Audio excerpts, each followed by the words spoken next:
आपका जो मन है वो परमेश्वर से लगा होना चाहिए। अगर आपका मन प्रभु से लगा हुआ है, जब आप चर्च में नहीं हैं या फायर एटमॉस्फेयर में नहीं हैं, आप वर्शिप के माहौल में नहीं है, जस्ट अपने वर्क प्लेस पे हैं, कहीं घूम रहे हैं, कहीं जा रहे हैं, अगर आपके मन में हमेशा परमेश्वर के साथ आप जुड़े हुए हैं, आपको मालूम होगा क्या गलत है और क्या सही है। मुझे ये नहीं करना है, मुझे ये करना है। बाइबल कहती है जब आप पाप करते हैं छोटा सा, आपका विवेक निर्बल हो जाता है। क्या हो जाता है? कमजोर हो जाता है।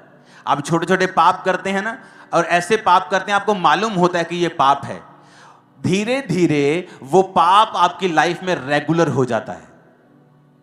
अगर आपके शरीर को थकावट हो जाए एक दिन तो बहुत महसूस होती है, लेकिन जब लगातार वो चलती जाती है, आप हैबिचुअल हो जाते हैं कि ये प्रॉब्लम आपकी लाइफ में है।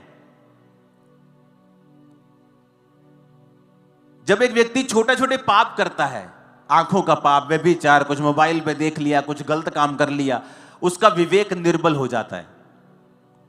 जब आप निर्बल हो जाते हैं, तब अगर आप अपनी निर्बलता का इलाज ना करें तो आप मर जाते हैं। और जब विवेक मर जाता है, मैं आपको बता रहा हूं, वो अगर वो पाप भी करेगा, उसका विवेक उसे दोषी नहीं ठहराता। पता है क्यों? क्योंकि उसका विवेक मरा हुआ है। एक मरा हुआ बंदा इल्जाम नहीं लगा सकता। एक मरा हुआ व्यक्ति नहीं कह सकता वो तेरे मुंह पे दाग लगा हुआ है, वो तेरे कपड़ों पे दाग है। मरा हुआ व्यक्ति नहीं कह सकता।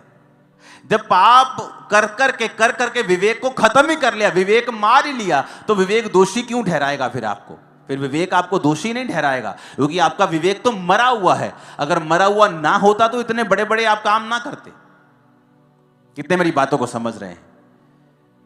आप प्रभु में सही चल रहे होते हैं, आप कुछ गलत करते हैं, हल्का सा भी आपके अंदर गिल्टी की भावना आती है। कितने मेरी बात को समझ रहे हैं? चाहे आप थोड़ा सा डांट भी नहीं किसी, आपके अंदर गिल्टी की भावना आती, गिल्टी फील होता है। लेकिन कईयों को नहीं होता है। क्यों? क्योंकि वो अपने विवेक को निर्बल कर करके विवेक को मार चुके हैं, डेड कर चुके हैं, डेथ हो गई है विवेक की। अब वो कुछ भी कर रहे हैं क्योंकि उनका विवेक उन्हें दोषी कहते। विवेक दोषी नहीं ठहराता तो आप दोषी नहीं। बाइबल ऐसा नहीं कहती। बाइबल कहती है वचन तुम्हें दोषी ठहराता है, सिर्फ विवेक नहीं।